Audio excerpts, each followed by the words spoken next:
Hello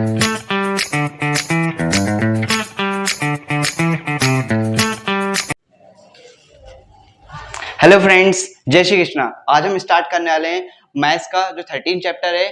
इसमें हम काफी आगे आ चुके हैं। इसके बाद सिर्फ 2 ही चैप्टर बच जाएंगे, 14 और 15।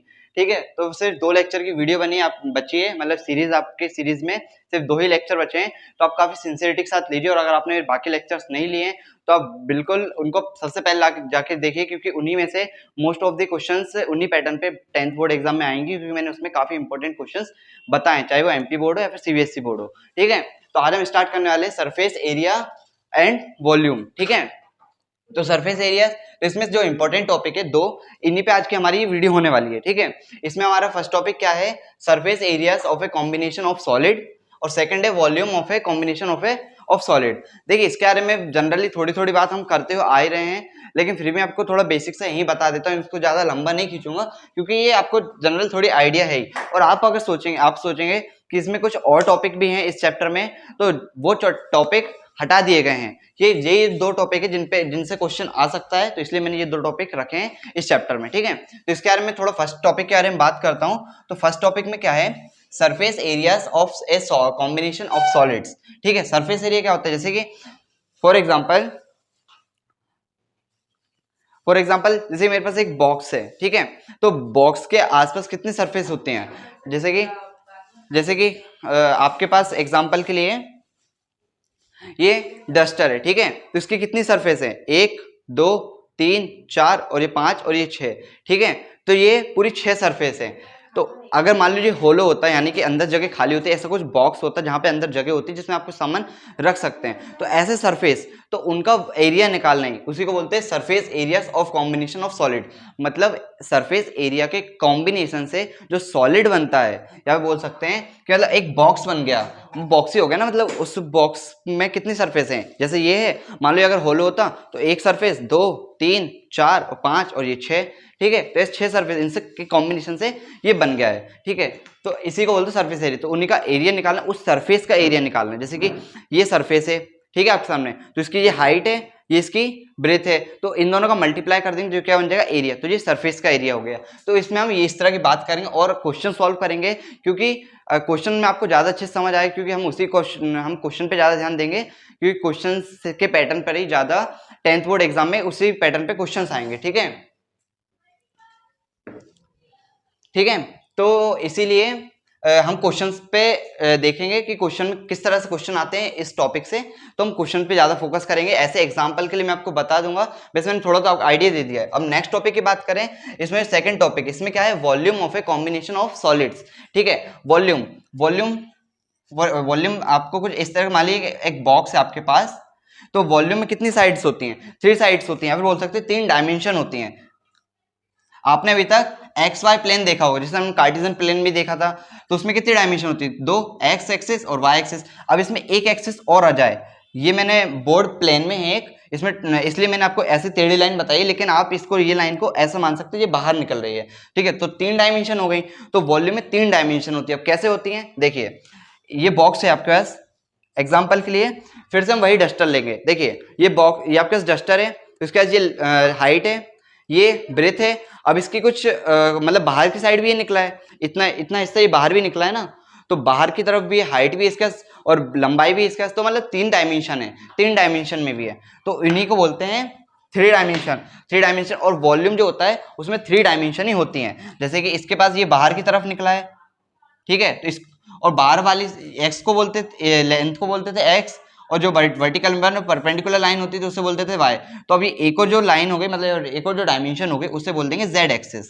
तो इसलिए ये किस एक्सिस में है, ये बाहर की तरफ निकला है बॉक्स का जो हिस्सा, ये जेड एक्सिस में है।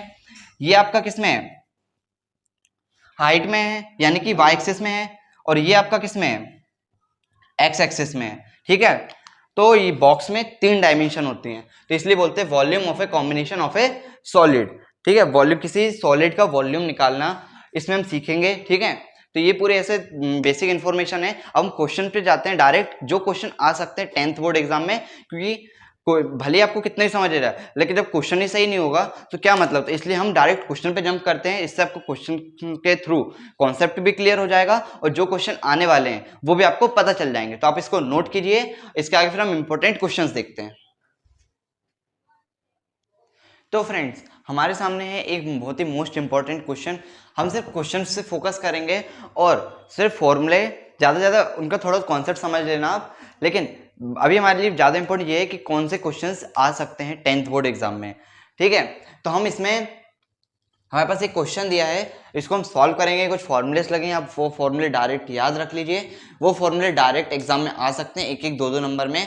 और अगर आप आपके पास परीक्षा बोर्ड है तो आप उसमें देखेंगे तो आपको दिखेगा कि 4 नंबर के भी क्वेश्चन बन सकते हैं इससे, 2 नंबर के भी, 1 नंबर के भी। तो एक एक दो दो नंबर में आपके fill in the blanks, match the column या फिर क्या बोल सकते हैं मल्टीपल ऑप्शन वाले ऐसे क्वेश्चन बन सकते हैं। उसमें डायरेक्ट आपसे फॉर्मूला पूछ सकता है कि हेमिस्फेयर का फॉर्मूला बता दो, एरिया का फॉर्मूला बता दो सर्कल के, या फिर ऐसे सिलेंडर का एरिया का फॉर्मूला, ऐसे कोई से फॉर्मूला पूछ सकता है। तो डायरेक्ट फॉर्मूले आएंगे तो इसमें भी कुछ फॉर्मूले यूज होंगे, आप उनको डायरेक्ट याद रख लीजिए, आपका क्वेश्चन इजी तरह से सॉल्व हो जाएगा। देखिए इसमें क्या है, a medicine capsule is in the shape of cylinder which having shaped hemispherical in the both ends. क्या बोला है कि a medicine capsule in the shape of cylinder, cylinder की शेप में है।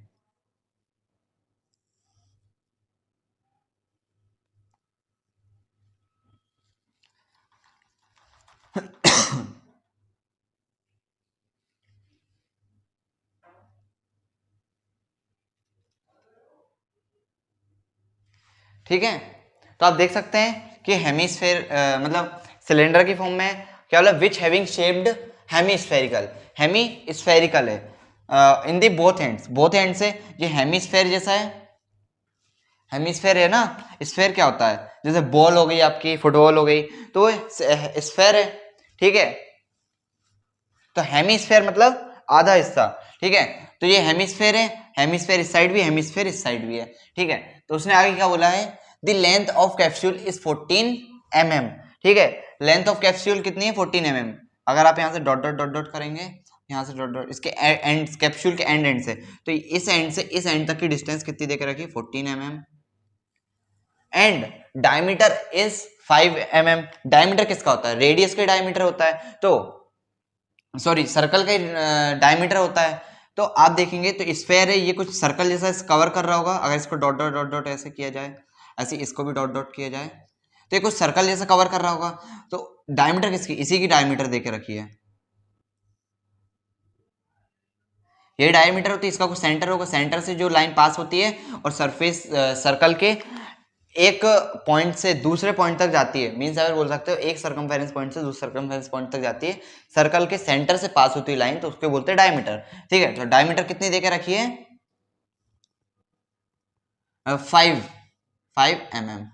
ठीक है, ऐसी इसकी भी 5 mm है, ये भी सर्कल का सेंटर है ओ, ये ओ, तो 5 mm। ठीक है, तो ये 5 mm हो गया। अब इसमें ये तो हो गया।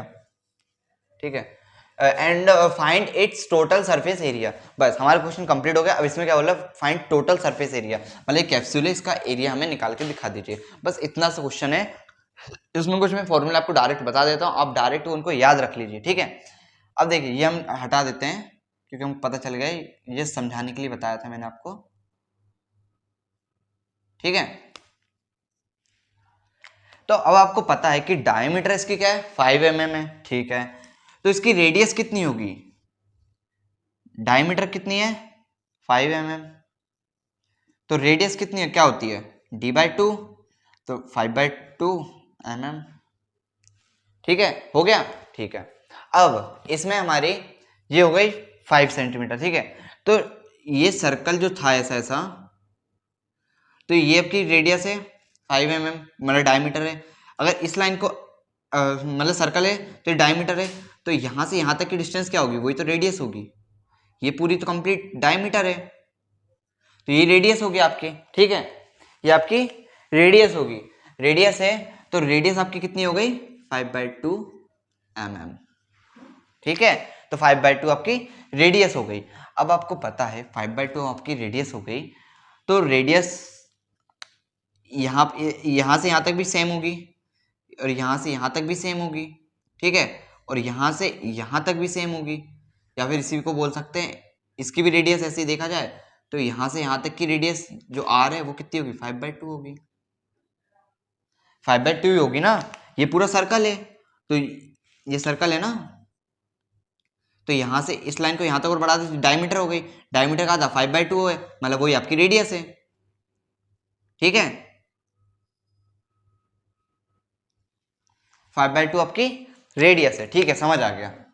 अब ये 5/2 है, अब आपको दिख रहा है इसका मतलब क्या है, यहाँ से यहाँ तक की डिस्टेंस कितनी है, 5/2 mm। ऐसे ही इसको डॉट डॉट डॉट करते नीचे लाएंगे तो यहाँ से यहाँ तक की डिस्टेंस कितनी है, 5/2 mm, ठीक है डिस्टेंस। तो जब ये 5/2 और ये 5/2 को ऐड करेंगे, 5/2 प्लस 5/2, तो ये कितना हो जाएगा, 5 हो जाएगा, 5 हो जाएगा ना। तो 5 हो जाएगा, मतलब ये हमारी डिस्टेंस कितनी टोटल, यहां से यहां तक की लेंथ 14 mm। अब ये 5/2 ये 5/2 मतलब टोटल 5, तो 14 में से 5 माइनस करेंगे तो मतलब अगर ये वाला हिस्सा आपको माइनस कर दो और ये वाला हिस्सा माइनस कर दो तो बचेगा कौन सा, ये वाला ना, ये वाला बचेगा। तो इसकी डिस्टेंस कितनी हो गई, 9 mm। कैसे पता, 14 में से हमने 5 माइनस कर दिया, 5/2 दिया था, 5/2 दोनों को ऐड किया, हो गया 5, 14 में से 5 माइनस कर दी तो हमें ये वाली लेंथ मिल गई, है ना। या फिर बोल सकते हो, इसको नाम दे दो, तो ये हो गया A, ये B, ये C और ये D, ठीक है। तो ABCD में C और D के बीच की लेंथ 9 mm है, या फिर बोल सकते हैं A और B के बीच की लेंथ 9 mm है, ठीक है। अब हम इसको यहाँ पे सॉल्व करने के लिए लिख लेंगे, ठीक है। लेंथ हमारी कितनी आ गई, 9 mm, रेडियस कितनी आ गई, 5/2 mm, 9 mm है, ठीक है। और टोटल डिस्टेंस तो आपको पता ही 14 है, ठीक है, ठीक है। अब इसमें क्या करेंगे कि आपको सॉल्व करना है तो इसके लिए कुछ फॉर्मूले पता होने चाहिए, जैसे कि हमको एरिया निकालना है तो आप चाहें तो देखिए, इसमें फॉर्मूला होता है एक, हमको क्या निकालना है, टोटल, ठीक है, whole surface area of capsule, whole surface area of a capsule, यही निकालना है हमें।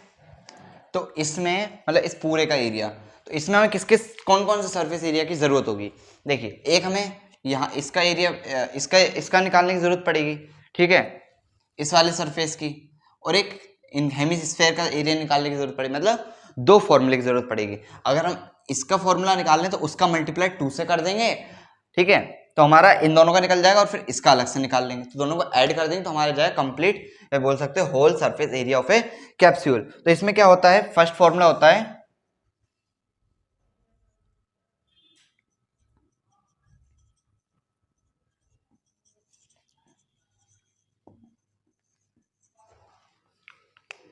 ठीक है, curve surface of cylinder plus curve surface, ठीक है, ऑफ अ सिलेंडर, ठीक है, ये हो गया। अब इसमें क्या करेंगे, 2 into surface area of hemisphere, surface area of hemisphere,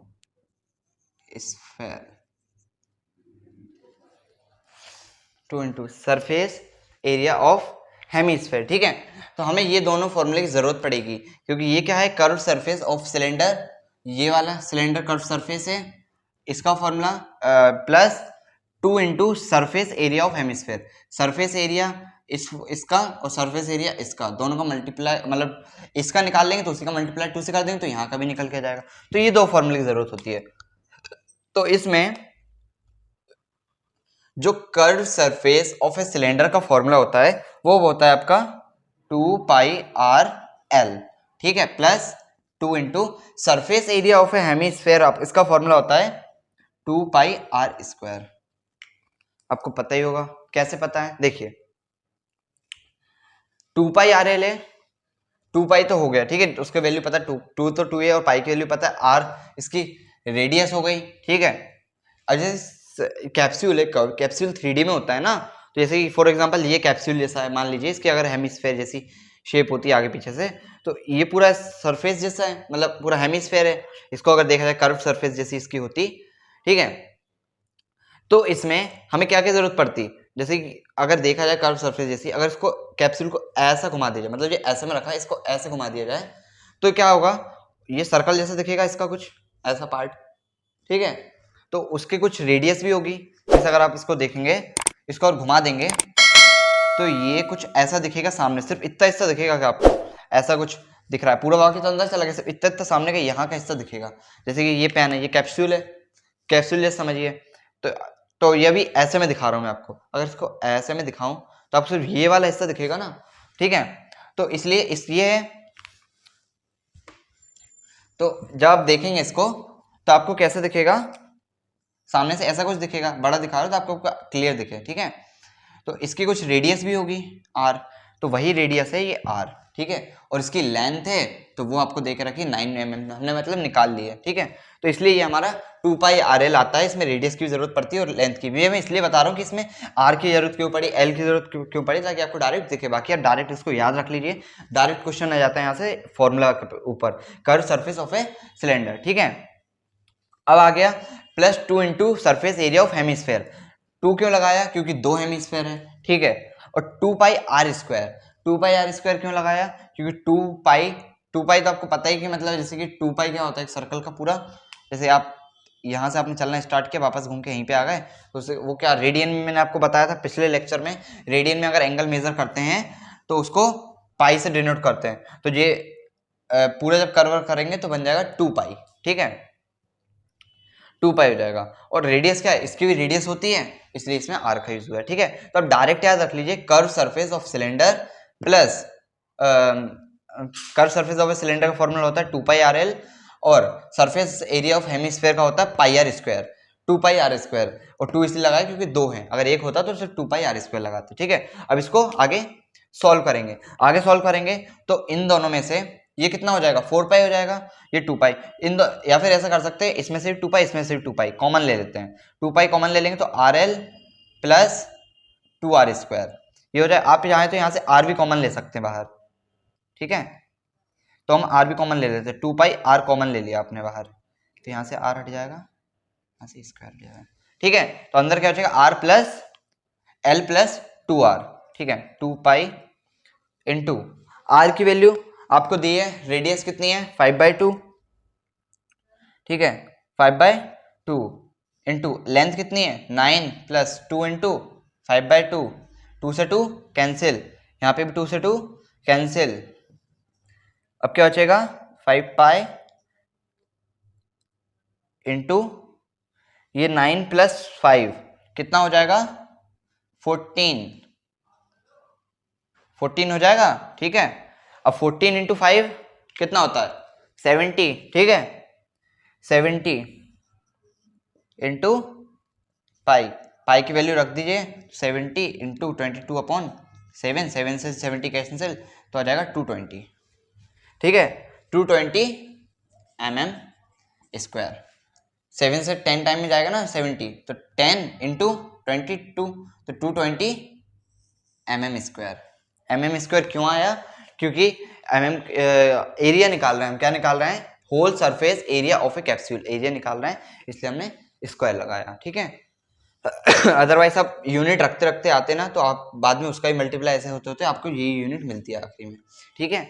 तो ये हो गया हमारा क्वेश्चन सॉल्व, आप इसको नोट कीजिए, आप डायरेक्ट फॉर्मूले याद रखिए और थोड़ा कॉन्सेप्ट कि इसमें कौन सा फॉर्मूला लगेगा, इसका एरिया कैसे निकलेगा, बस फॉर्मूला रख के आंसर निकालना है, कुछ टफ नहीं है। तो आप इसको नोट कीजिए, काफी इंपॉर्टेंट है, बोर्ड एग्जाम के लिए इस तरह के आ सकते हैं, आप इसको नोट कीजिए, फिर आगे के टॉपिक देखते, आगे का क्वेश्चन देखते हैं इंपॉर्टेंट। तो फ्रेंड्स हमारे सामने है एक मोस्ट इंपॉर्टेंट क्वेश्चन नंबर 2, जो कि काफी इंपॉर्टेंट है। अब आप शौक हो रहे होंगे, पीछे तो क्वेश्चन लिखा ही नहीं है, सिर्फ डायग्राम बना है, तो वो काफी लेंथी था, इसलिए मैं आपको डायरेक्ट उसका थोड़ा पढ़ के बता देता हूँ।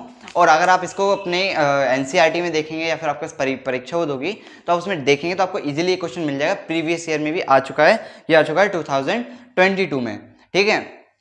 तो उसमें आप देखेंगे तो इसमें क्वेश्चन दिया है, a juice seller was serving his customer using glasses as shown in figure। Means एक जूस सेलर है, जूस बेचने वाला, तो वो अपने कस्टमर को जूस दे रहा है इस जो हमको दिया गया है डायग्राम, ठीक है, इस तरह के ग्लास में जूस दे रहा है, ठीक है।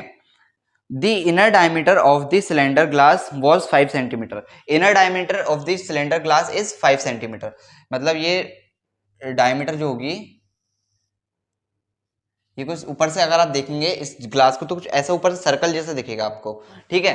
तो उसकी कुछ सर्कल का कुछ वो होगा, क्या बोलते हैं, सेंटर, और सेंटर से लाइन पास हो रही है, इसी को बोलेंगे डायमीटर, ठीक है। तो कितनी, 5 सेंटीमीटर डायमीटर, ठीक है, 5 सेंटीमीटर है। अब उसके आगे क्या बोल रहा है, but bottom the glass bottom of the glass had a hemispherical raised portion which reduce the capacity of the glass.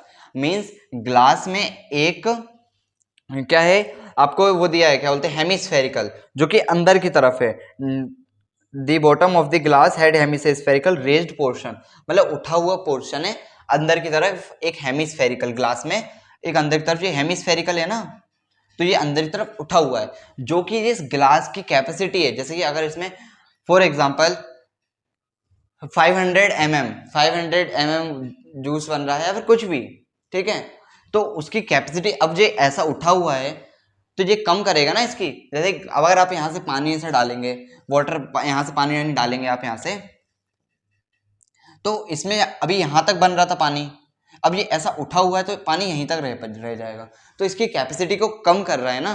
तो यही बोला है कि हेमिस्फेरिकल उठा हुआ है इस ग्लास में, जो कि इसकी कैपेसिटी को कम करता है, ठीक है। उसके आगे क्या बोला है, if the height of the glass is was 10 centimetre, मतलब हाइट ऑफ द ग्लास, अगर आप इसको यहाँ से ऐसे करेंगे तो यहाँ से यहाँ तक की जो हाइट है इसकी 10 सेंटीमीटर, ठीक है, ये आपको दे के रखिए 10 सेंटीमीटर। इसके बाद क्या बोल रहा है, reduce the 10 centimetre, find the apparent capacity of the glass and its actual capacity. मतलब अपेरेंट कैपेसिटी हमें ग्लास की फाइंड करनी है। अपेरेंट मतलब हमको दिख कैसे रहा होगा, जैसे कि अगर आप इस जूस का ग्लास लेंगे तो आप उसमें ऐसा थोड़ी देखेंगे नीचे से कि ये उठा हुआ है कैसा, अपन नॉर्मल ऐसे लेंगे तो हमको सीधा सिंपल ही दिखेगा, हमको नहीं पता चलेगा कि ये उठा है क्या नहीं उठा है। तो वही वाली, उसी को बोलते हैं अपेरेंट कैपेसिटी। तो उसी को तो वही वाली उसकी कैपेसिटी हमें फाइंड करनी है कि अगर ये उठा हुआ नहीं होता, सिंपल जैसा हमें दिख रहा है वैसे ही होता, तो इसकी कैपेसिटी क्या होती है, इसमें कितना जूस बन जाता है, मतलब कैपेसिटी क्या होती है, ये हमें फाइंड करना है। और एक चीज जो बोला है, फाइंड इट्स एक्चुअल कैपेसिटी, मतलब रियलिटी में जैसा हमें दिख रहा है वैसा तो है नहीं ना, ये उठा हुआ है, तो हमें उसकी कैपेसिटी फाइंड करनी, ठीक है। तो ये हमारा हो गया क्वेश्चन कंप्लीट। अब हम इसको सॉल्व करते हैं। आई होप आपको समझ आया होगा अच्छे से, ठीक है। तो ये हमारा क्वेश्चन। तो फ्रेंड्स हमारे आगे है एक मोस्ट इंपॉर्टेंट क्वेश्चन। इसमें क्या बोल रहा है, ठीक है, इसमें क्या बोल रहा है कि एक आपको, मतलब मैं क्वेश्चन पढ़ के बता दूंगा। ये क्वेश्चन काफी लेंथी था और अगर इसे लिखता तो आपको समझ इतना नहीं आता, जितना मैं आपको पढ़ के बताऊंगा और समझाऊंगा तो उससे आपको ज्यादा समझ आ जाएगा, इसलिए मैंने क्वेश्चन नहीं लिखा है। इसमें हमें एक चीज दी है, पाई इज इक्वल टू 3.14। आपको पाई की वैल्यू यहाँ पे 3.14 रखनी है, 22.7 नहीं रखनी है, ठीक है। अब मैं आपको क्वेश्चन पढ़ के बताता हूँ। क्वेश्चन में क्या बोल रहा है कि a juice seller was serving his customer using glasses as shown in figure. मतलब एक जूस बेचने वाला है, वो अपने कस्टमर को इस तरह के गिलास में जूस देता है, ये हमको फिगर क्वेश्चन में दिया हुआ है, ठीक है। फिर इसमें क्या बोल रहा है, the inner diameter of the cylinder was 5 centimetre.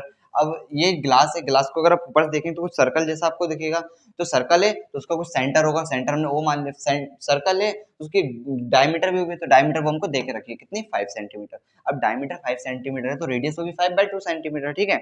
अब आगे क्या बोल रहा है कि the inner diameter of the glass is 5 centimeter, but bottom of the glass had hemispherical raised portion which reduced the capacity of the glass। मतलब एक hemispherical raised portion है, मतलब उठा हुआ पोर्शन है हेमिस्फेरिकल ग्लास के अंदर, जो कि इसकी कैपेसिटी को कम कर देता है। मतलब जैसे कि अगर इस ग्लास में 250 ml आपका जूस बन रहा है, तो अब जो पोर्शन उठ गया तो कम बनेगा ना, तो वही कैपेसिटी उसी को बोल रहे हैं, मतलब हेमिस्फेरिकल पोर्शन उठा है जिससे जूस की ग्लास की कैपेसिटी कम हो गई, मतलब इसमें कम जूस बनेगा।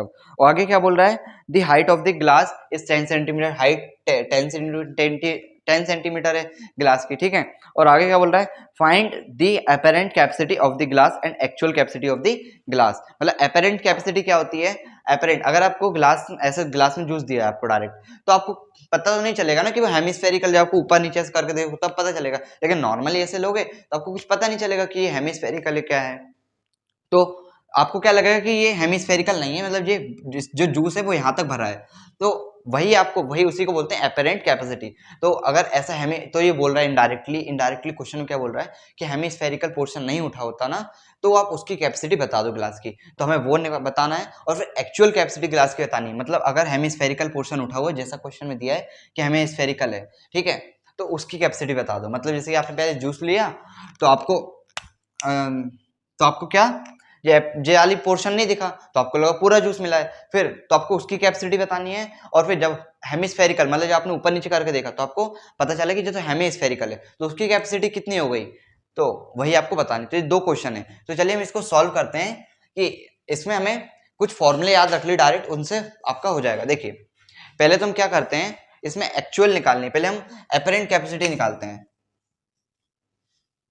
अपेरेंट